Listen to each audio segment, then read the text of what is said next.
So, Icky, first of all, what has this process been like for you, man? Yeah, it's been great. I've honestly been surprised how much fun I've been having with this whole process. Being able to kind of just show off my skills a little bit, my athleticism, just being able to talk football with some of the top minds in the game. So it's definitely been fun for me. What teams have you talked to the most so far in the process? The most, I probably say the Jaguars are up there, Giants, Jets. I talked to the Browns a lot, Panthers. Yeah, so talked to a lot of teams. A lot of different football minds. How much did 17, 18-year-old Icky think about this day? I mean, obviously, I want to be in this position. I mean, I watched the combine, I've been watching pro days, watched the draft every year since I can remember. So the fact that I'm that much closer to my dream, that much closer, the fact that I'm in this position, it's a dream come true. What kind of strides have you made since Providence Day? Definitely been showing up my flexibility, like as a football player, my mobility, flexibility, my technique, more than anything, I feel like has improved so much over the last 3 years. Just Providence Day, maybe a little better time management as well, off the field. But I feel like my technique and my flexibility and my, just making sure I become the best athlete I can be. I feel like I've grown so much here at NC State. It's so rare for an offensive lineman to step in right away. Like Tony Adams did it. You have done it. What was it about it to be able to come to NC State and get going right away? Well, first of all, it goes out. Shout out to Coach Thunder. I only had about 2 months with him before camp started, so just getting my body right. He broke down all my form all the way down to the bar and built me back up in the weight room. So I appreciate him for that, making sure my conditioning was right. So shout out to him. That's 2 months isn't a long period of time, to get someone ready for football. So that was the biggest thing for me, and I always kind of just had that mindset to me where whoever's in front of me, I just want to bury him. I just want to dominate. That's always been the mindset I've had. Every time I got to do a job, I want to do it to the fullest of my ability. So I feel like that, coupled with the development I got in the weight room, helped a lot. How much do you feel like you've developed your body physically since you got to NC State as well? Yeah, I've developed a lot. When I think my first weigh-in, I was around 308, my first weigh-in, but I was like almost 30% body fat. And I was also real stiff. I didn't really have a lot of mobility. My ankles, my knees, hips especially. So that was something I really wanted to focus on going into the offseason. Pre-2020 season was working on my flexibility, doing ankle cars, shoulder cars, making sure I got my hips and my knees right so I could be a better athlete on the field. So that leap from 2019 to 2020, flexibility rise. And then, with COVID, it kind of messed it up a little bit. I didn't have access to all the facilities that we have here, but that was a big leap for me. And then from 2020 to 2021, the biggest leap was probably my technique as well as my mobility, keeping, staying on that, making sure I come in before, after practice or before, after workouts, making sure I stay fresh. There have been some, I'm not saying this, but some people have said, maybe they could see you moving inside the guard or even playing, potentially like the Texans, for instance, have Tunsil there at left tackle. Have you talked to any teams about playing somewhere other than left tackle, or have you even said, I'm a left tackle, that's where I play? Yeah, a couple of teams, have talked about it, asked me where I see myself at, and I always tell them I see myself as a left tackle. I feel like I've been playing left tackle the last couple of years. I feel like I'm just barely scratching the surface in my potential at left tackle, but I tell them again, I've always been a team player. Wherever coaches needed me to play, wherever the coaches and the scouts and everywhere needs me to play, they feel like, we can win the most games. I'm going to play that. I'm not going to complain. That's what I'm getting paid to do, be the best player I can be for that team, so that's what I'm going to be. What former teammates have you kind of talked to, get advice from, the Joe Toonies of the world, or Bradley Chubbs? Anybody like that? Yeah, I've had a conversation with Joe Tooney, just lineman to lineman. That's been great for me. Most recently, my former roommate, actually, Lee McNeil, he was through this whole process just a year ago. So kind of just hearing, some of the things that he talked about going through this process, some of the things he talked about during his rookie year as well, has helped me a lot, just mentally, just being prepared for, whatever challenges I have ahead.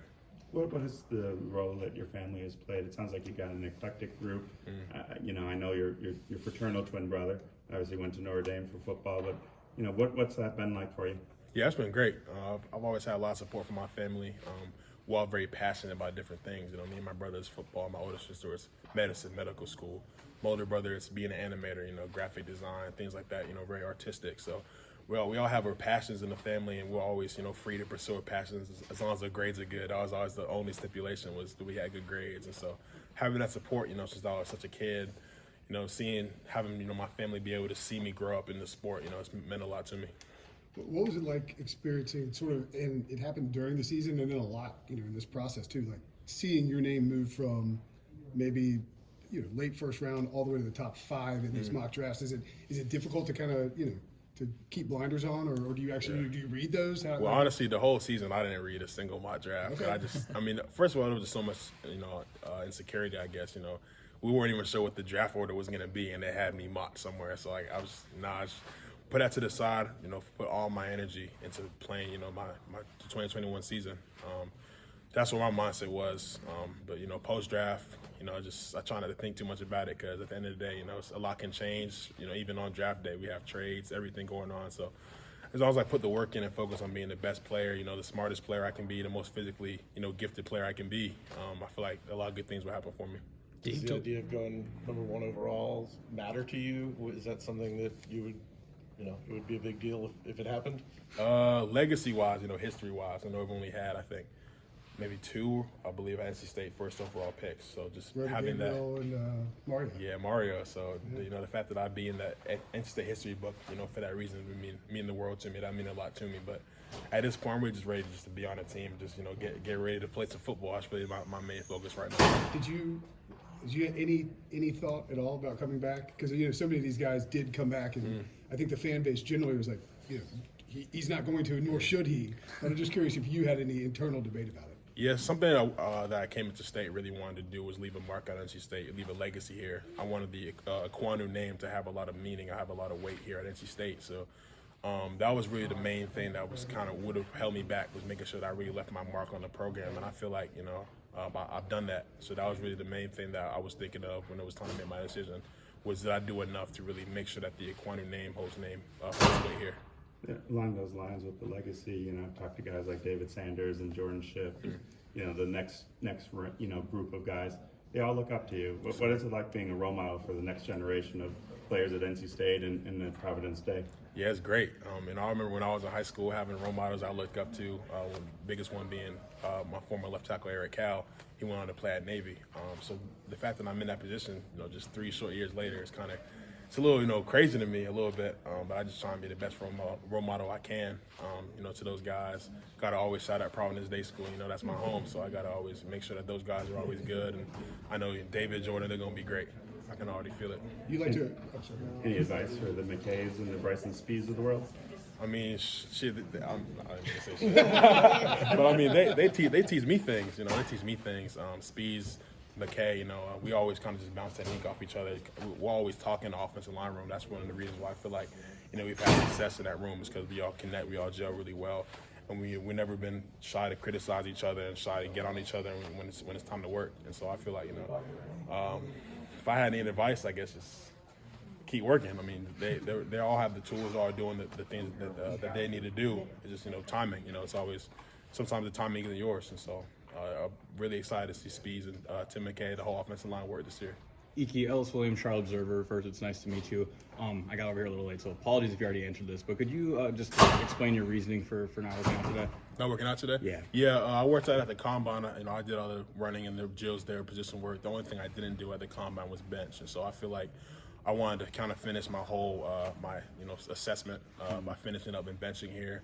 But I feel like I put everything out there that I need to put out there. I have 3 years worth of film out there, so I feel like the evaluators have enough on me. How many reps did you do? I got 26. Mm-hmm. Yeah, so I was aiming for mid-20s, so I'm proud of that number. I feel like I've done everything I feel like I needed to do. And so right now I'm just really focused on working out whatever team winds up picking me, making sure I'm in the best shape I can be. Makes sense. So, what's the next month look like for you? I mean, you gone from Combine to now Pro Day. What is this next month going to look like as you prepare for the draft? Kind of back and forth. I have a couple of visits set up throughout April for different teams, and so I'll be traveling to and back from teams. Be back in Charlotte for a little bit, seeing family, back up here for the spring game. So I'll kind of be all over the place, but a lot of traveling, a lot of talking football, which I'm excited for. You going to go to the draft? Yes, sir. Yeah, I'll be there. Be in Vegas. First time ever in Las Vegas. So really? That'll be fun. I got my whole family there in the green room with me, so I'm excited for that. Were you able to meet with the Panthers at the Combine at all? Yeah, I did. How did that go? Yeah, I think it went well. I think when Grant got to meet Coach Rule, Coach McAdoo, I feel like it went well. Was that your first time meeting those guys? In person? Yes, it was. Sure. Yeah. Okay. How does those conversations change from your first time meeting them, whether it's on Zoom, to being in person? I feel like it's similar questions, similar things, but it's just nice having that face to face, you know, because I feel like on Zoom, you know, having that screen, it kind of just negates a little bit of the connectedness and a little bit of the personability, you know, of those interviews. So the fact that I was in that room with everybody face to face, I feel like that just, you know, meant a little bit more. Any plans to have an in-person visit with the Panthers with Yeah, the draft? I will. Yes, sir. Okay, sounds good. Thank you. No problem. Did you curse in an interview? I did. So it was like, Oh, no. it was like That's 3/4. barely. Yeah. Yeah. Man, got to. Can't do it. I'm not gonna let you go. It was like a sheet. Yeah, like a Yeah. Oops, my fault. Yeah. One more Panthers question, I if you won't don't tell mind. your mama. How do you, if they did make you a selection somehow, how do you envision yourself fitting in there with the group that they I have? feel like I fit in pretty great. You know, I've been Charlotte native my whole life. Feel like the culture of the team, you know, the tough guys that they have, and I feel like I fit right in. You know, it'd be kind of cool, you know, being able to play for a team I've grown up rooting for my whole life. So honestly, that'd be a dream come true. Really appreciate it, man. Thank No you. problem. I wanted to ask you about Dave Dorn talked about the culture of the program beforehand in the NFL, not just here, but you know, going on to the NFL and having success.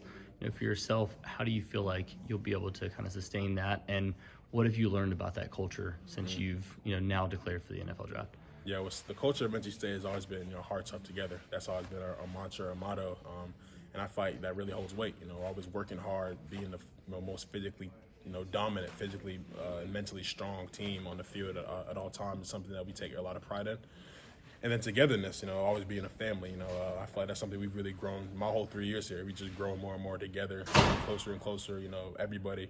Offensive linemen, defensive line, linebackers, running backs, just everybody across, you know, across the field, just friendly with each other. We're all a family. That's I really truly feel that, and I feel like that's a culture I really bring up to the NFL.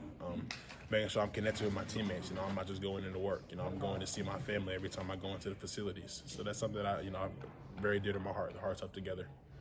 Appreciate it. No problem.